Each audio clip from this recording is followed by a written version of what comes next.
Hello and welcome once again to another episode of our podcast, Teach Me Tech. I am your host, Tareq Fassati, also the Vice President of Information Technology and Information Systems for Creativefoam. And as always, you can find us online at www.creativefoam.com, and we are your world-class provider of engineered solutions. I'm really excited about today. We have probably one of my favorite topics to talk about. And on top of it, we have a phenomenal guest today.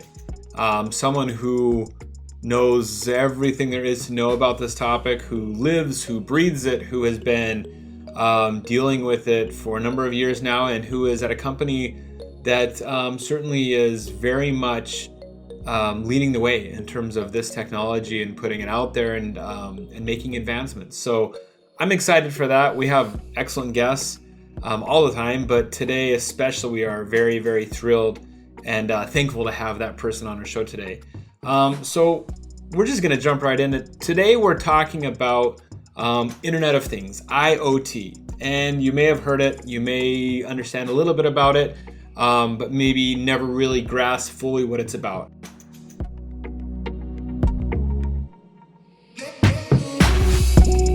In a nutshell, Internet of Things is basically physical objects that we can see and touch being connected to a digital world. So it's a lot of things dealing with sensors, controllers, a network of computers, different kinds of detection devices, whether it's something to detect temperature or motion or pressure or audio recording devices or video recording devices to pick up that. All of those kinds of things that we could implement to connect physically to our world and then give us information into a digital representation of that. And then that's step one. So we gather all of that data, okay? And then step two is we do something with it. So we may proactively want to react to something before it happens. Or we may say at a certain point of monitoring or getting a certain level, now we do something.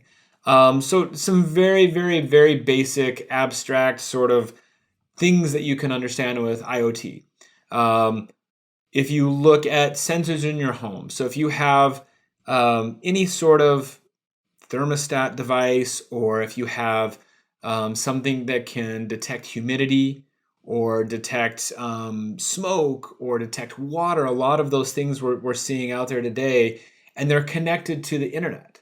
So they're connected locally to your home, through your home network, but those devices eventually are connected up to the internet. And the important thing with that is, no matter where we're at physically, if we're in our home or not, we can get information about our home, or we can have alerts sent to us, or we can do something because of a certain situation. So for example, if I'm not at my home and my digital thermostat is set to, turn on the AC when the temperature in the house reaches 78, let's say, then it can kick on when it realizes that it's met that level, and I can say run, until you come back down to 76, for example, or run at all times, turn the fan on and run it longer. Whatever kind of events I want to set up. A lot of us are familiar with like baby camera monitors, so we're able to, wherever our kids are at, we can see them on our telephone or on our tablet or whatever it may be,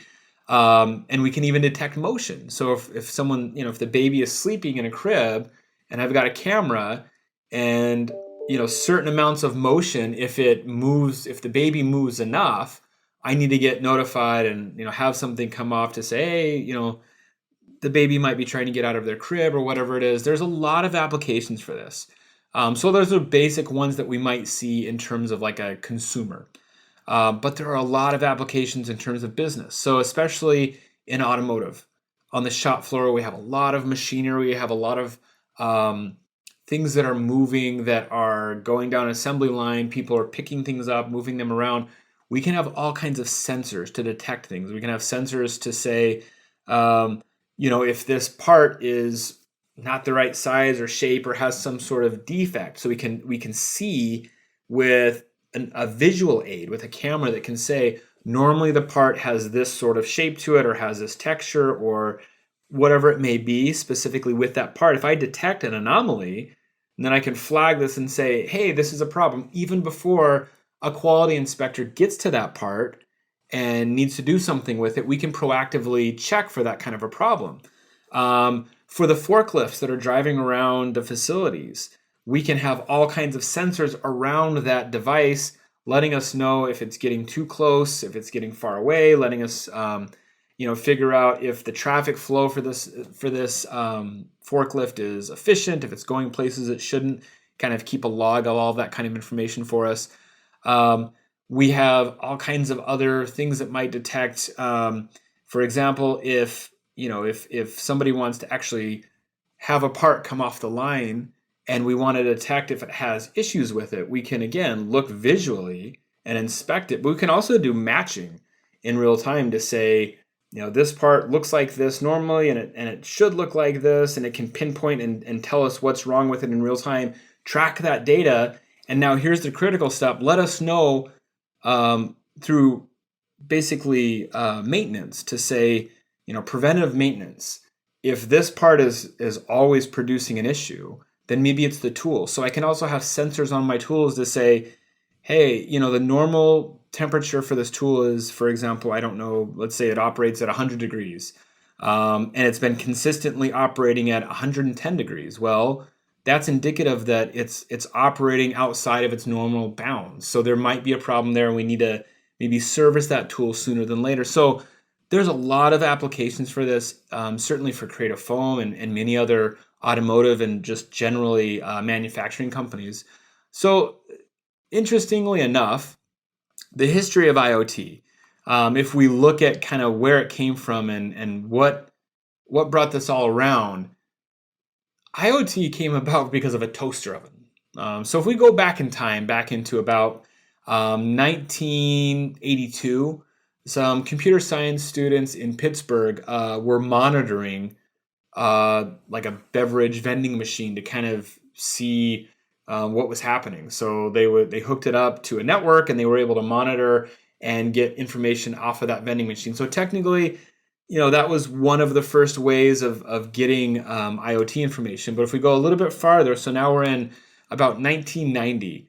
And so we had the first, what we would call the first connected home device. So two Australian computer scientists, John Romke and Simon Hackett, took a toaster and connected it to the internet. So at that time, we had now launched the internet fully, and it was being utilized, obviously. Really didn't have websites like we did today, but we had an internet, a connected network of machines across the globe.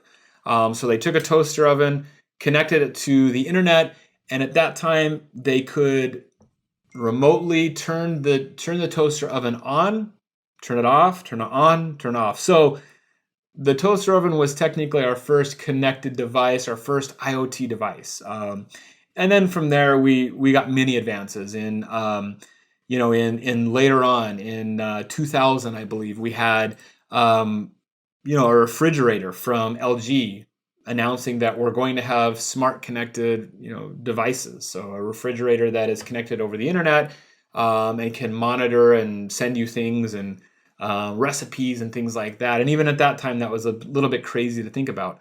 But by 2008, we actually had more connected IoT devices across the globe than we did people.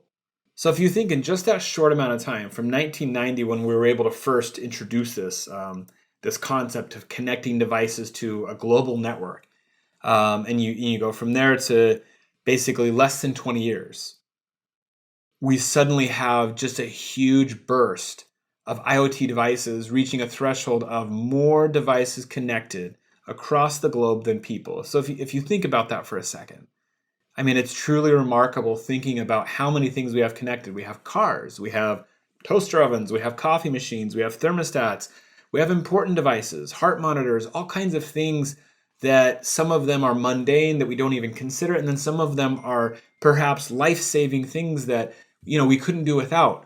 By 2018, every car in the EU is equipped with what they call the eCall, an emergency call system. So in-vehicle sensors, it can detect basically if there's an accident and then automatically make an emergency call. So again, in that short amount of time, we realized the power of this, being able to use it for good, to monitor and react to events that we care about.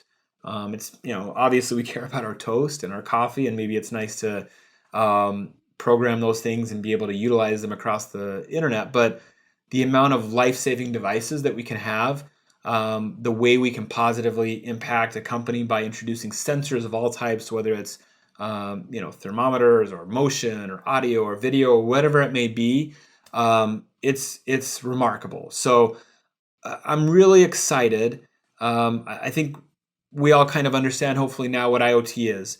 And we're going to head and have our chat today with a fantastic guest again. I'm really excited to talk with him and explore all of that. We're going to talk a little bit about more than just IoT, perhaps how this influx of IoT has changed our world, changed our opportunities for careers, changed how we work, changed how businesses need to think about things, that dynamic of old versus new, and how that paradigm shift might be coming around. So really excited. We'll go ahead and get started with that.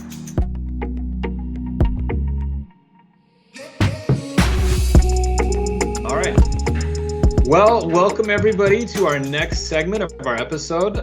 Very excited. We have a really awesome guest today that fits in perfectly with the topic that we're talking about, which is IoT. We've been discussing that this episode, talking a little bit about what is it, first of all, and then talking about what are the different areas where we might find it, things that you didn't even realize where it existed, and then also talking about it from a business versus consumer perspective, which there's certainly some differences there. So I want to introduce everyone to Ludovico Fassati from Vodafone. He's the head of IoT there for Vodafone Americas. So welcome, Ludo. Really appreciate you being on the show today. Yeah, thank you, Tareq. Happy to be here. Great. So why don't you go ahead, since I'm not a very good storyteller on other people's stories. You tell us about who you are, some of your accomplishments at Vodafone, certainly, and also a little bit about Vodafone for those of us who are really not familiar with it, where we might encounter it, where we might see it. Yes, so let me start by the second part. So Vodafone is the second largest telecom operator worldwide. We used to own Verizon Wireless in the US, that I think we sold in 2012. Okay. That's how we were present in the US. But we are among the top 3 operators in most of the European countries and then in Africa. So we have a very strong presence there. And in the US, we take care mostly of enterprise, or exclusively of enterprises, in particular the big ones, global enterprises that are looking for business across the globe, everywhere.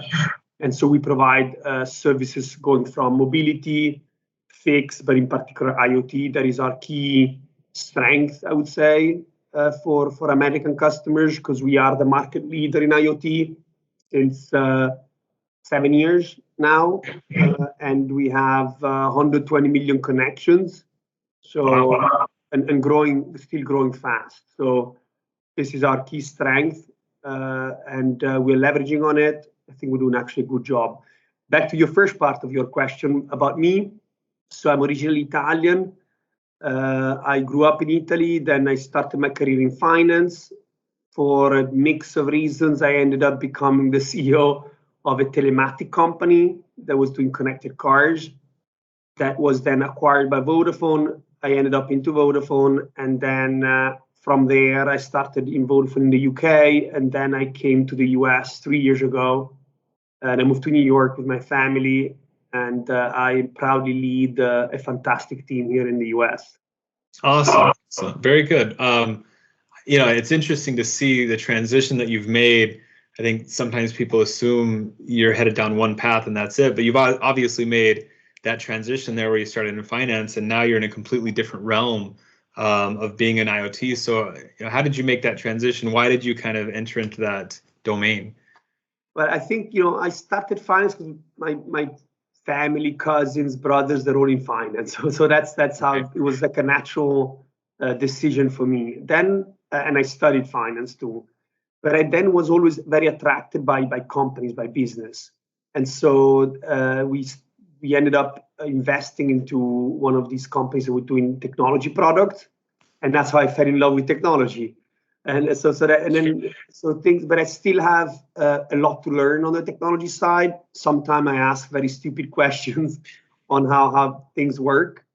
I lately took a class at MIT on artificial intelligence, trying to get some more knowledge in, but I still recognize I have some big gaps. But I agree with you. I think with the careers that get longer, we work many years. I think we shouldn't be afraid of taking some strange path sometime. Yeah, absolutely. I think we'll end up probably talking a little bit about that, because I think there's some interesting points about today's market conditions for anyone. And you could look at somebody who's in manufacturing, somebody who's in business, and the way that we operate today is very different than it used to be, and you have to be open to those kinds of changes. I think we'll talk a little bit about that. Certainly very relevant to how you've made that transition. But so talk to me a little bit about with Vodafone, specifically with IoT. So obviously you're leading that charge for Vodafone. What are the kinds of things where we might where Vodafone utilizes that? What are the top areas where that could be exposed that we might have noticed that, or we would understand it? Yeah. So Vodafone, why Vodafone is the leader? So why are we the leader? So and the answer to that is yes, because we're the best and so on. But I think what is important is that we started first. Right. So when in roughly 10 years ago, TomTom and Kindle were the two first products that were launched out there with a SIM card in it, already connected, and you don't have to pay a Kindle phone bill, or you didn't have to pay a TomTom, let's say telecommunication bill. Sure. It was already embedded into your product. So these two products were the pioneers for companies to sell product that had a cellular connection in it, and the enterprise would pay for that to us, and that device would be connected everywhere it goes. And that opened up doors after that. Immediately after that, there were two big streams. One was the car manufacturers that connect all of their cars. Again, TomTom, GPS navigator got embedded into the car, right? Pushed car manufacturers to start connecting their cars. And then they realized how much more value they can extract from having a car connected, going from remote maintenance, assistant to the customer, offering services, over-the-air updates, so you don't have like something that looks like from the 90s, but you can update it over the air and have it. And look at Tesla now with that massive screen that is beautiful. Sure. That is, I think they can get anything out there pretty soon, like your phone gets updates every time. And then now it extends into autonomous driving, content in the car, and so on, right? So I think this is a good example of how things, once they got connected, then help them into their business to get better service to their customers, and also get more information on their products. So right. Because information on the car, how it's used, by who, when, in which kind of weather condition, and so they can develop better cars. Yeah, absolutely. So I think this is the. So, we're talking about a lot of IoT from sort of the business perspective of why, obviously, because as you mentioned, it really opens up a door, I think, to other opportunities by having that initial, let's make that connection, and now look at all the things we can do that you mentioned. I guess talk a little bit about the difference of the needs between IoT from a consumer perspective, IoT from a business perspective. When I think about it, I think about IoT from a business. What are the things I'm trying to get out of it? And it may be keywords like transparency, efficiency, things like that. For a consumer, it may be things like convenience. So talk to me a little bit about how that changes the perspective of IoT from consumer to business.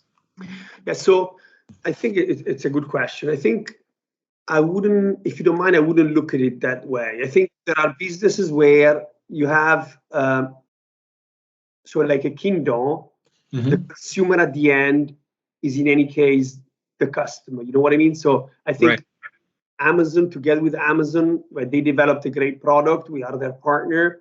But at the end, it's the consumer at the end that uses this tablet, let's call it, as they would use an iPhone, right? They don't pay for the bill, but so it's part of the product itself. Now, if you look at it on the other side, though, for an enterprise to use IoT is to optimize usually their processes and often to reduce their cost. Imagine a lot of companies today are using IoT to track stuff. And tracking can optimize your warehouse, your logistics. You can know your time to market, your lead time. You can know if there are frauds happening. So all of that, so all of these things are to optimize the efficiency of a factory or of an organization. Instead, if you look at the more consumer part of it, is more when the experience of the end user is based on a connected object. So think of a connected fridge. It's not very used yet, but there are examples of connected fridges that can monitor what you have in it when things are expiring, automatically can suggest some receipt if you want to cook, or automatically order on your Amazon Fresh account, order eggs because eggs are expiring, or milk, whatever you need. So all of that, I think the experience of the end user would change, and that's more of a consumer experience that would need to change.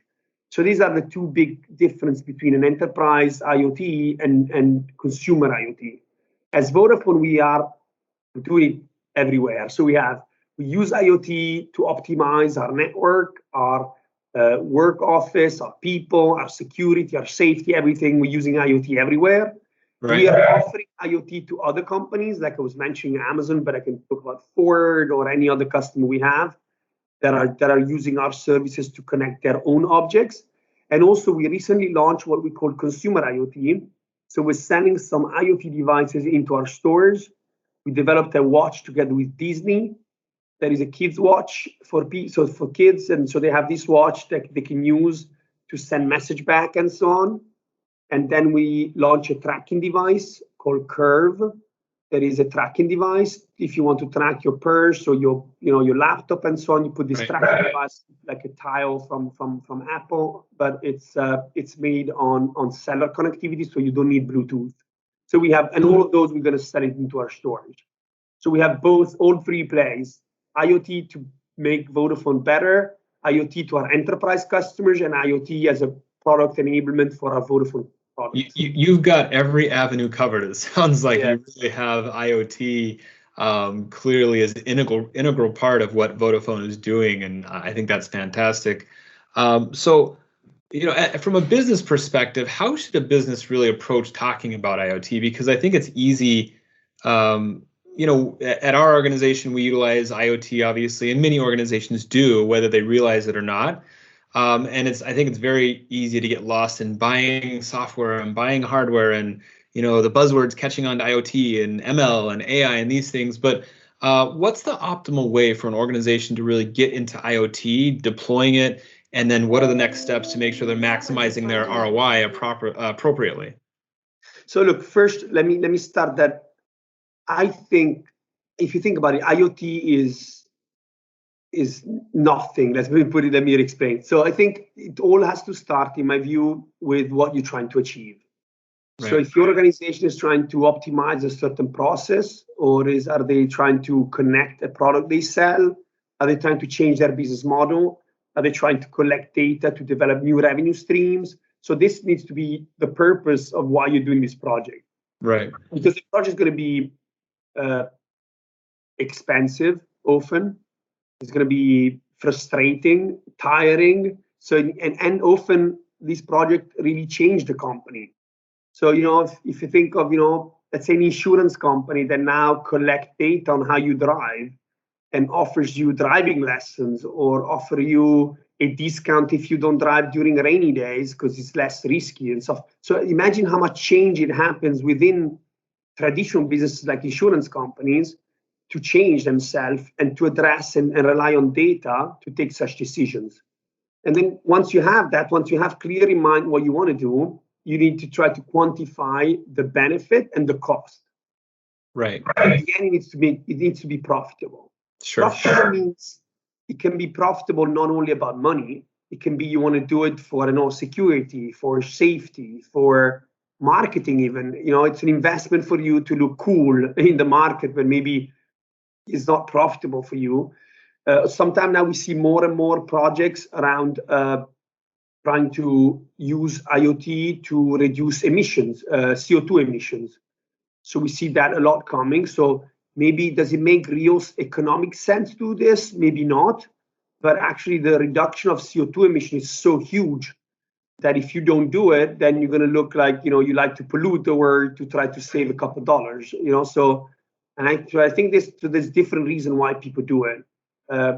And we see, and I'll be honest with you and your listener, we see as many projects succeed as many we see failing for different reason, whether it's commitment or not very clear what they really wanted to achieve. So I have to admit, you need to, in my advice to all of your listeners and yourself, is to try to access to experts. So companies that have a proven track record, that wouldn't have too much problem in telling you if you're doing something that they may have seen before and didn't work.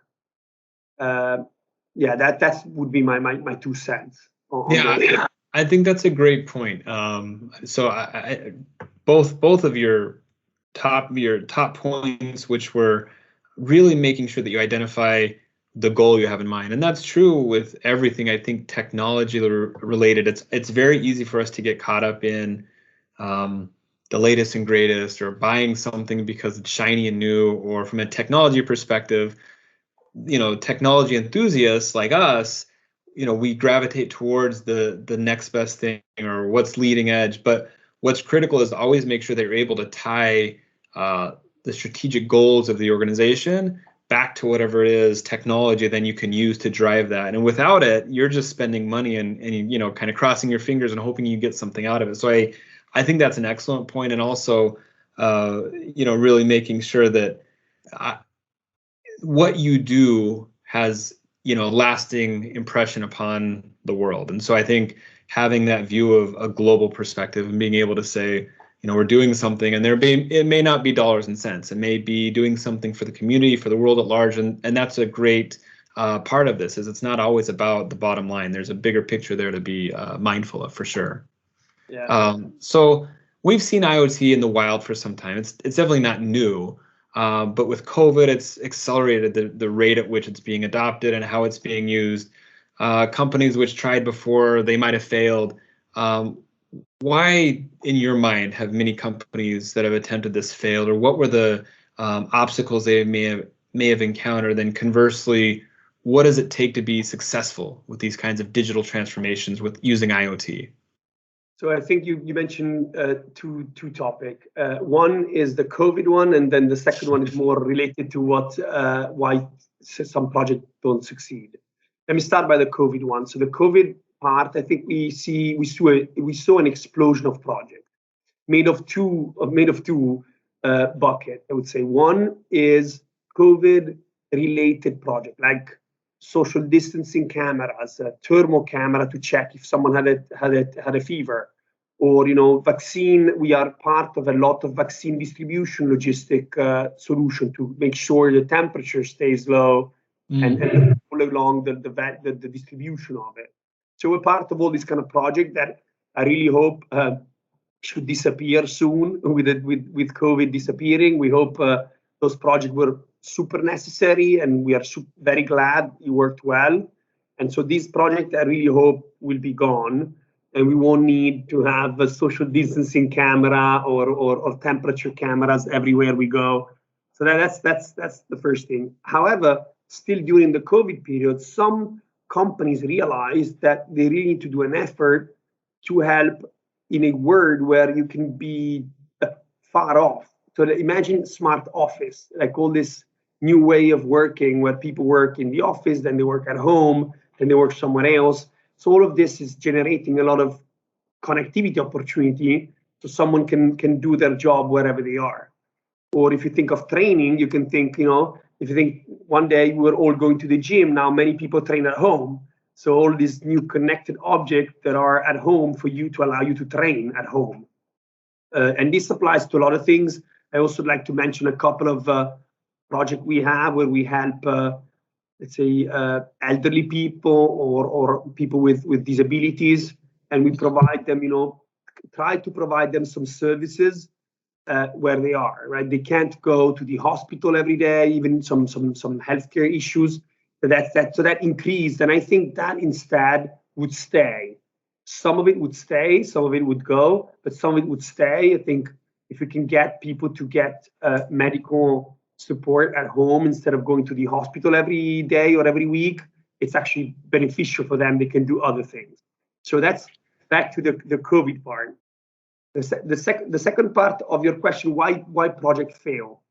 So I think project fail usually, there are many reasons why project fail, but I think I would mention two, actually let's say three. So the first one is lack of clarity of what you were looking for.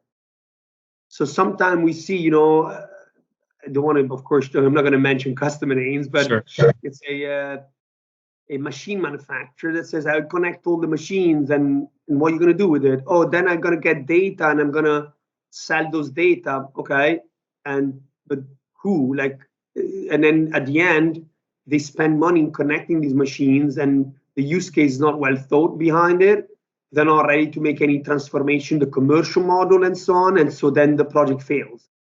So that's, I think, not well prepared is the key reason why I think projects fail. Right. Second thing I would say is, let me call it people. And that includes a mix of attitude, and this comes from a mix of attitude and politics, or organizations. Let's call it the organization, or people and organization. I think, you need to have a very open-minded approach when you look at this IoT project. Be ready to kind of adapt. You maybe start with an idea and then you land in a completely different one. So you need to have that kind of approach. That's why I believe that those hyperscaler like Google, Amazon, Uber, Facebook, they are very good at it because they are so agile in adapting to things, and that helps them in IoT too a lot. Oh yeah. The third one I would say is let's call it commitment.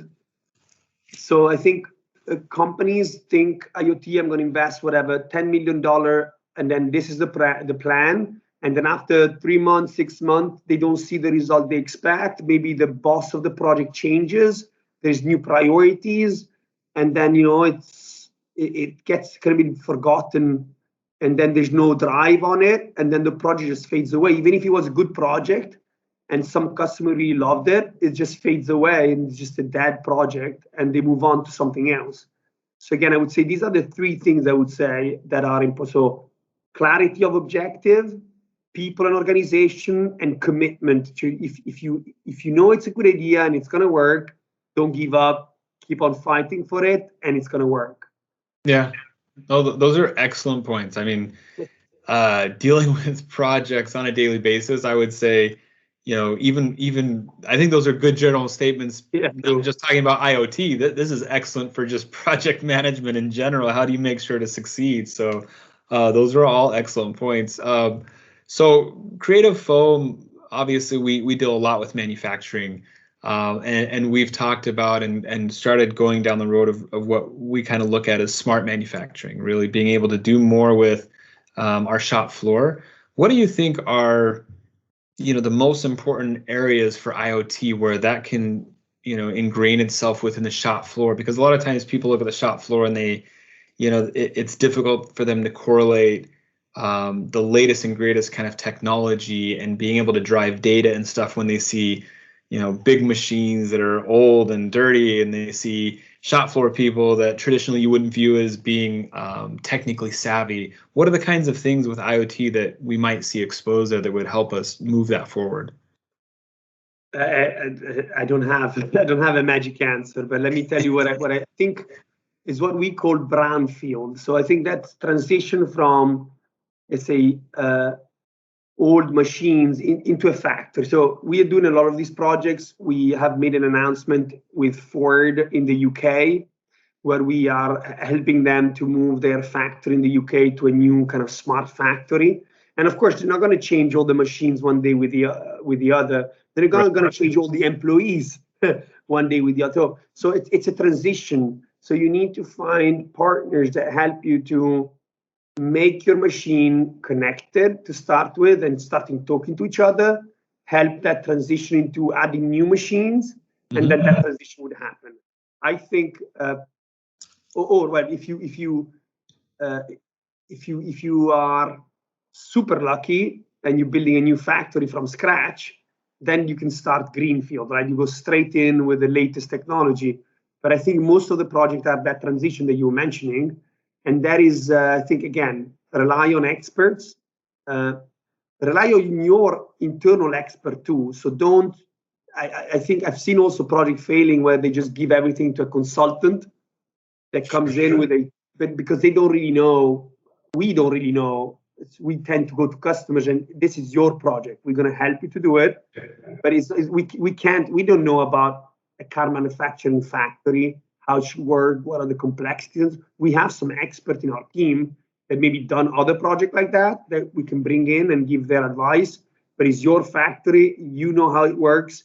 You know who does well, what happens when, and we would help you and try to create the solution. But find expert, but don't give them too much. Like it's still your project. You need to drive it. That's my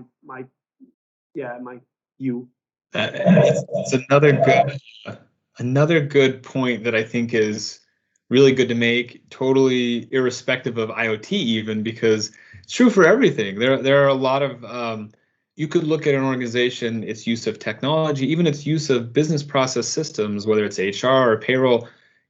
Handing the keys to the castle for any one of those things is a recipe for disaster, because nobody knows your business like you. Nobody knows the intricacies, what makes you unique, what makes you valuable, what is the secret sauce that makes everything work. You hand it over to the very best consultant, they still aren't going to understand that at a level that's going to make you successful. So I think another great point, certainly for IoT, but in general, really good. Let me add one thing, Tareq. I think also why I don't think is the right choice is because of your people. If you need to value your people who've been working on that machine for ages, they know that machine. If you involve them in this transition, they will transition themselves too. So that then you have also people that know what happened, what has changed, and can help to keep it going well. Instead, if you have someone coming in, doing the work, and then leaving, then after you need to call the consultants again to run your machine because you don't even know how to deal with it. So I think it's also important to keep your people involved, your experts involved in doing this transition together with, of course, you need drive, you need someone to show you the way, and you need top-down commitment. But then I think in keeping your people involved is key.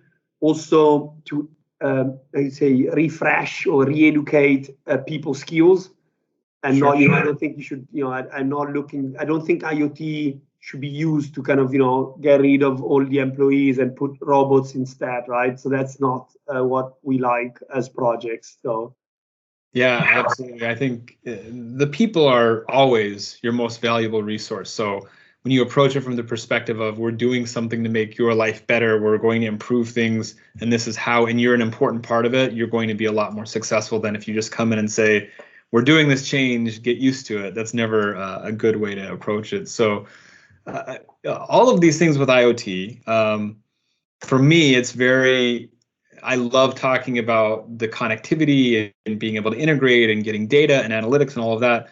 But I'm also very frightened because as a security professional, somebody that deals with security, IoT is one of those areas where it gives me hesitation, being able to make sure that we have secure connectivity, and the data that's going through is data that we want to go through, and it's only going places where we want. So I think it's a very hot topic with IoT. But what are the kinds of things? I mean, is there a magic way that you can solve this kind of hesitancy with security for organization, or is it not, and it needs to be handled at a different layer? How do organizations and even people, consumers that deal with IoT devices, how do we work with security and make sure that as we're utilizing this, that we're acting in a safe way? So security is a key concern for everyone. I think anyone who talks to you about IoT and takes security lightly is not the right partner. So I think, in my view, it is very important. We do a lot of effort to be as secure as possible. Anytime you know probably better than I do, anytime you open a door, there is a risk. Of course, you can keep the door. So I think if you've done your homework that I was mentioning before in what is the real value of this project, then opening that door, taking limited risk, well, calculated risk that of course need to be very well monitored. Sometimes worth it, sometimes it doesn't. So again, if you think of, we've done a project with a big car manufacturer for airbag deployment assistance. Mm-hmm. If you have a crash and the airbag deploys, we automatically call the ambulance and give them the location of the car. So yes, is it a risk of having that connectivity open? Yes. How many lives are you going to save by sending immediate message to the ambulance to go and help someone who had an airbag deployment crash? So it's usually a serious crash when the airbag pops out. So how many lives are you gonna save, right? So still, I think we doing a great job on security. I think again, touching wood, we didn't have any particular bad experience, but I think with 120 million connections is important for us. We keep on investing a lot of money into security.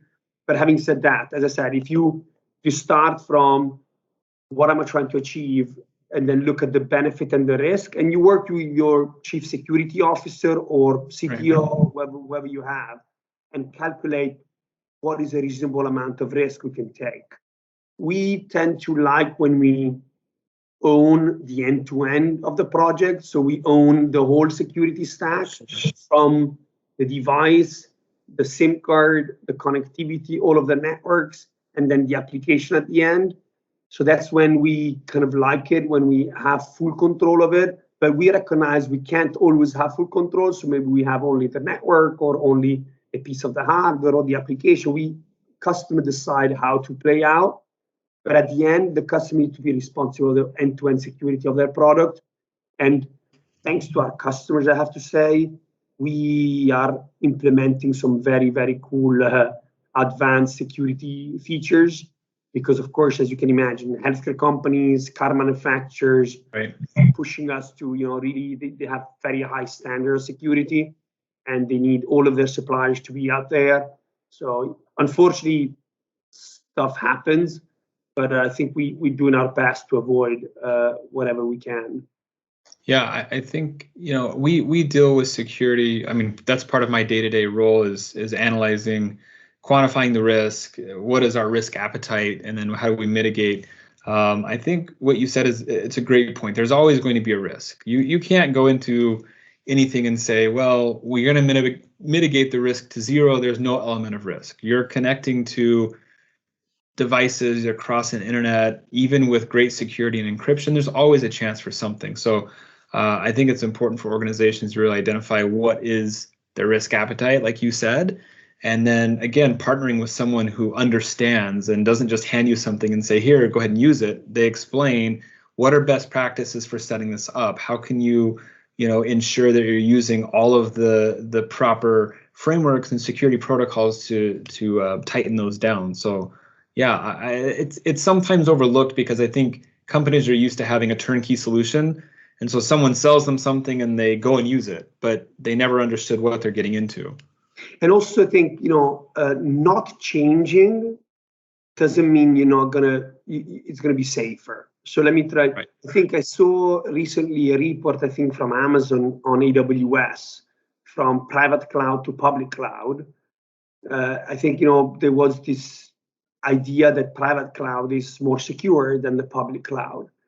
And maybe it was true maybe a few years ago. I'm not a cloud person. That's not my sweet spot. But I've seen a statistic that actually private cloud gets more hacked than the public cloud. Because, of course, on the public cloud, they invest so many billions of dollars into security that if you have to spend for your own rack, let's say, or whatever, your own basement, it would never be the same. So I think we need to be open to change. And as you said, factor in that it's never 100% secure, in my view. Yeah, absolutely. We talked on a previous episode about different kinds of things with virtual reality and things like that. We got into a little bit. We also spoke a little bit about artificial intelligence and machine learning. And I think we're seeing a really interesting paradigm throughout the world in terms of there's a workforce with certain skills that are required to work in this new environment. There's also a gap with incoming workforce not having the skills that were with the old machinery or old way of doing things. So companies are investing in new technologies, and so there's it's a very interesting paradigm where you can see it happening. You see this aging workforce going away, the new one coming in, technology is changing, everything's kind of happening at once. So how can you recommend organizations going through this transitionary period for establishing a workforce for the future? What can they do to really proactively make sure that they're going around this the best and they're not going to get caught off guard in the future? Yeah, so it's a very difficult question. I think all companies are looking at it and trying to do the best they can. I think all sectors and companies will be different. Of course, some newer companies are already very, let's say, digital native. Other needs to transition. I believe that more and more there are examples of companies that are able to do those kind of transition, so that they are getting there. So we are also doing our own transition as Vodafone, as a telecom operator, transforming into from a telco to a techco. Okay. So from offering just a SIM card and a network, offering unified communication, IoT solution, and platform, payment platforms, and so on, right? So we're also doing our own transition. Look, I think it is, if I think of it, it is, so you spoke about the people, that is, of course, very important. I think it starts, in my view, in my personal view, with the super top. The head at the top as a mindset needs to say, okay, this is my priority now. My priority is to adapt to a new world. And then that should cascade down into the processes and then into the people. I think, instead, I think I see sometimes this attitude of trying to change the people first when you still have processes. If you meet people that are into those, as again, the unicorns of the word, they're human. So it's not that they are, yes, they're open-minded humans, smart, very smart, but they're still humans. But what they have is that they have agility, flexibility, way of working that is innovative, and that is what makes them super agile. Then you mentioned and the other thing, they have access to technology, as you said. They have access to VR, AR, AI, all these buzzwords that we use that are making cool, they really use it. So when they have to take a decision, it's often based on data and using maybe machine learning to define those data better and giving an answer that is better and quicker than maybe all the different skills, someone doing the math on a piece of paper, going through a long process of authorization to get maybe the authorization to buy a pen. They have to go through 20 layers. I think what I'm really impressed by those companies is I'm more impressed by the processes than the people itself. So I think that is my view of it. You highlighted something there that I was just going to talk about, which is that in this new kind of world, I hate to always use the buzz terms, but a new normal world where things are changing, there's remote work, there's a transitioning workforce. There are certainly critical skills for employers, but also employees to have. So what are those attributes or skills that either side might need to have going forward? You had mentioned flexibility, I think, being agile as well. What are the other attributes that either side might need to have to be successful going forward in a post-COVID world? I think those two that you mentioned are the key one, right? You need to be flexible and agile. I think these are really, and I think Well, the other one I believe I'm a big fan of in my team, they know it very well, is curiosity. So people, ask, you do an IoT project with whatever, I don't know, let's call it Coca-Cola. It's good. You want to know what are you trying to do? What are you trying to achieve? So how can we help? And see, really be engaged in it and loving it, almost being a big fan of the project. The more the project is successful, the more we are successful. So, and this starts with an attitude of being curious, asking the right question, listening carefully, and going into that kind of approach. On the other side is, I think, also not be afraid. And of the story of fail fast and reward failure. It's not easy, but I think having this idea of not being afraid of change. Careers are so long, and many things happen along the career. You should not be afraid of trying to take some risks. And then, your career is going to be up and downs, and you're going to have to reform your skills. That's another thing, is a bit of humbleness. If you've been a senior guy doing the same thing over and over again, maybe that thing you were doing is now outdated. You need to maybe go back to study and go back to have a bit of humbleness and relearn. And so your career, you were up here, you maybe go down, and then you grow up even higher from where you were before. So I think that is key. I'm also have to say that I'm not a big fan. I don't believe people that say that you need only young people to do it. I still value a lot expertise and experience. So people that do stuff, that have experience, but it's the attitude. If you've done 100 times the same thing and you know it well, you shouldn't be afraid of doing it differently. So that if you have that, then you are the best. You have the experience, but you're open to new ways of doing things. If not, if you don't have experience, then you need to find out. And instead, if you have experience, but you're not willing to change it in a world that is changing so rapidly, you most likely going to be out. Out meaning you're dancing a different song than the others. I don't know if you say that in English. It's more an Italian thing, maybe. Oh yeah, you're dancing to a different tune. Yeah, exactly. No, makes perfect sense. And it's a really good point, because oftentimes, especially with manufacturing, people are used to doing something a certain way, and I think it's critical that you have to be open to change. You have to be open to not just your environment changing, but then you changing as well. Because if you're the only variable in the equation that's not changing, but everything else is, that's not a very good problem to have solved. So, what do you think for people that are in that kind of environment where things are changing and they either know that they have to make some sort of an adjustment or they're ready to? Are there resources for people? What do you think they need to look at in terms of making that change? And then is it ever too late for someone to pivot or to transition? And how do they go about doing that kind of a change? So it's never too late. First of all, that's an easy answer. Well, I tend to like to create myself some role models, right? So I tend to look at someone who did a change, someone that I trust, someone that I believe is smart, but is still a human with their, I don't know, financial issues or marriage issues, or just a normal human, right? So they're not a superhero, but someone I know, and I tend to look at those people, maybe in my organization or even better out of my organization, that they addressed this change, and they were maybe they were very expert of, look, I used to deal in the UK a lot with utility companies.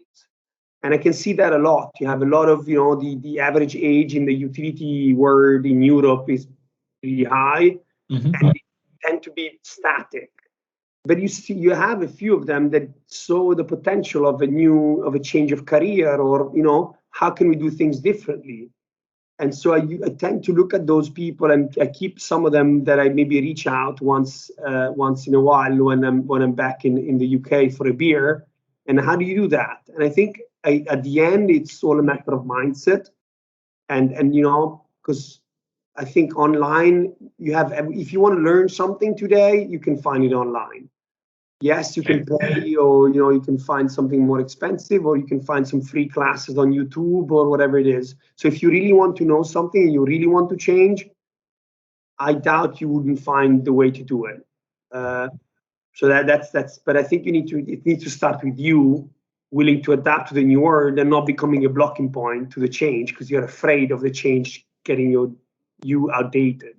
Yeah. Well, one of the really good parts about this kind of changing world is that, at least from my perspective, when I've looked at hiring and looked at finding talent, I'm oftentimes not really interested in looking at very specific niche skill sets. For example, I'm not interested in finding, if I want to find a security professional, I don't really care about finding the person that is only knows Cisco and has every Cisco certification and that's all they've ever worked with, because the chances are that that's going to be relevant for me forever is very low. Even if I have Cisco today, the chances that I will never have anything else is very low. And for most organizations, especially smaller ones that or small to medium that need to be nimble and agile with their teams, you don't have that luxury to just find a person who knows one thing. And so the good thing about this means that you don't have to go the traditional way of, I'm going to go to school and study this one thing and I have to get a degree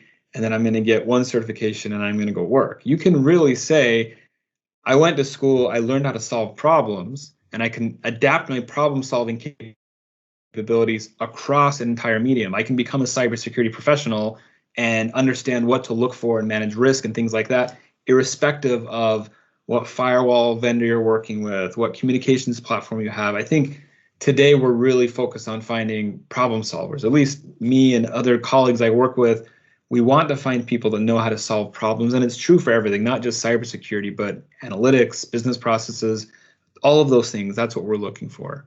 And also, I think, and this applies, the good thing is that this applies to every industry. IoT, cybersecurity, and this is an opportunity for everyone. In the past, if you think of it, they went from machine A to machine B. If you knew only to use machine A, then you would have struggled with machine B. Now I think this across everything, things get connected and things get more digital and things get more, you need cybersecurity to make sure you protect your things.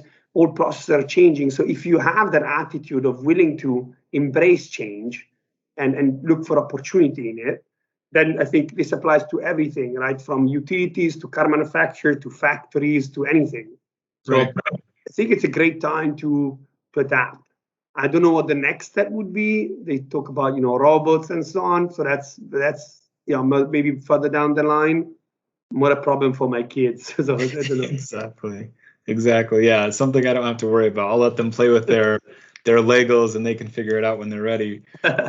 We had touched on it before, but what is the social impact for IoT? What's from a global perspective, organizations when they look at that social importance, because it is something that we're paying more attention to, at least the companies that want to get top talent and want to be respected throughout the industry. What are they trying to achieve with regards to social impact with IoT? Yeah, so let me start by saying that I think, as we said before, the most important thing now is the ability to be agile, or to adapt. So if you want to, as a company, be able to adapt to change, you need to have the best talent out there. Because that's where the mindset of jumping from one thing to the other comes from. And if you want to have those top talent, you need to put some purpose at your heart. And some purpose, I mean, like if you need to come in with, a mission or products or whatever services you offer that are embracing, global warming or diversity or, all of these big issues that the world is facing. So I think this is the key. So if you need to have that as a foundation of your company, and that is key if you want to attract the right talent that will enable you to be agile to succeed in the world, right? So it's all connected. So I think there's two reasons why companies are actually really addressing these topics. Let's say three reasons. First one is probably marketing, because it helps the share price or whatever it is. The second one is I believe is because of a good heart in general of people. So they really want to help. But the third one, the most important one in my view, is that if you don't do it, talent will not come to your company. And if talent don't come to your company, there's no way you're going to succeed and there's no way you're going to do your profits or dividends or whatever you're looking for. So I think it's almost like a selfish reason why you're doing it, to put these values at heart. Now, back to your question, we do kind of a lot. We help, as I said before, just if you think of, monitoring stuff, instead of going there, you monitor it from, it's connected, so you don't have to drive there or fly there or anything. That's saving, of course, a lot of CO2 emission.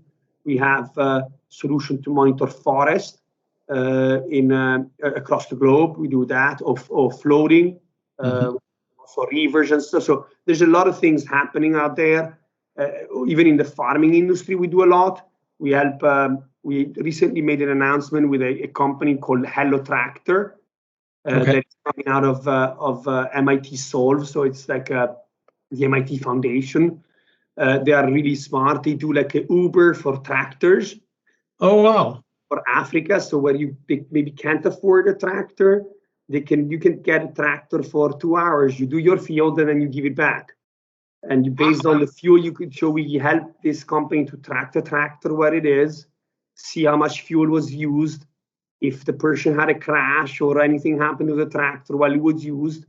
And this, it's all of these data then gets analyzed, and they can drive good pricing for farmers in Africa to take care of their field. So as I said, we do a lot of these initiatives. We also contribute to our Vodafone Foundation.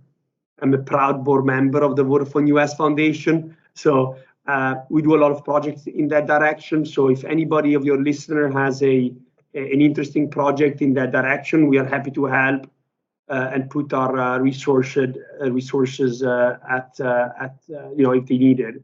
So that's for sure something we do very we like to do a lot. That's fantastic to hear that that's at the top of some of your priorities, because I think, at least for the best companies, I'll put it that way, you have to realize that doing good, for society, for your communities, for your customers, your vendors, that it doesn't have to conflict with the bottom line. They can work together in tandem. They're not mutually exclusive events. You can still be profitable and do good at the same time. And I think everything you're articulating is an excellent example of why that can happen and why it should happen, really. Yeah. That's fantastic. So if we did kind of mention global view a little bit, we used it and I've used it. Why do you think that for organizations today, why is it important to have that global view when you're looking at technology, specifically maybe with IoT, but in general also? Why is that a critical attribute for a company to be successful? Well, I think with the globalization of products and platforms, anything you launch in the market, you need to think as if it's going to be a success, first of all. And if it's going to be a success, you want to go global with it. If you look at social networks, the platform out there are a few, most of them Americans, by the way. But that's true. If you look at it, I don't know, if you look at, soft drinks, most of them are the same. We drink the same soft drinks everywhere you go in the world. We use the same platforms wherever you go in the world. So anything that is very successful in a local area, most likely is going to become global. So in my view, if you have that kind of approach of having that global mindset when you design your product, is key. To have that global mindset, let me say one thing: you need to have global minds. Sure. An advice to your American listener, in my view, I think sometimes we need to have people that are not American at the table when you launch and design something. Because again, if you want to launch something that would become global out there, and you need to think about Europe or Africa or Asia, I think we need to make an effort there. Yes, I think America has the best approach to launching products, and I love this country and this economy, by the way, and the approach, I think, but sometimes it's too America's focused. And a little bit of having other points of view when launching something, I think would help, in my view. Huh? Yeah, I mean, even if you're only launching a product for the same country you're in, having a diverse workforce with outside experience, different perspectives, different thoughts, that's never going to hurt. That's only going to add value. So to your point, I think having that sort of a diverse workforce and having, inclusion throughout, it doesn't matter where you come from, what your thoughts, it's all relevant is really important for attracting top talent, getting them in there, and then producing the best product and getting it out there. I think it's an excellent point to make for sure. Yeah. So, well, great. I think this has been a really, it's IoT, but about everything. I mean, we've talked about some important things about the workforce, about learning, about all of these things that I think are super relevant. And I want to thank you for sharing the time that we've had today to chat. It's been really exciting for me to listen and partake in it. And I think for our listeners, they're going to love listening to all of this content that we have. Really interesting. So thank you so much, Ludo. No, thank you guys. Thank you for having me, Tareq, and to your listener. I don't know. I hope I hope it was in the direction of what your listener expect. It wasn't very technical, so I think we can have another one maybe further down the line when we do more of a technical IoT. Sure. Can get some good our CTO to go into the nitty gritty of the data, how it functions, and so on. So I don't know. But I think it's really good. I think in any case, these big topics are the ones that really drive the future, so are the priority right now. Absolutely. I agree with you. So I appreciate that, Ludo. And, tell us where we can find you, where we can find more information about Vodafone, if you want to give us that information. Yeah, look, you can find everything about Vodafone online, but if I can give you my email address if you want to. But I think it's better. Find me on LinkedIn. I think it's probably the best way to do that. You can find me on LinkedIn, and then I'll make sure I put you in touch with the right people in the organization. Wherever you're based, we have teams in Asia, in Europe, in Africa, in the US, so Latin America too. So feel free to reach out and put you in contact with the right people. Perfect. So we will we'll add that to the show notes to go ahead and put your contact info, and then certainly a link to Vodafone.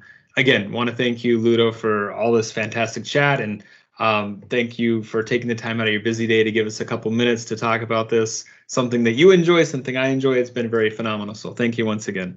No, thank you. Your podcast is great, and thank you for what you're doing. Appreciate it. Thanks. Bye. Thank you. Take care.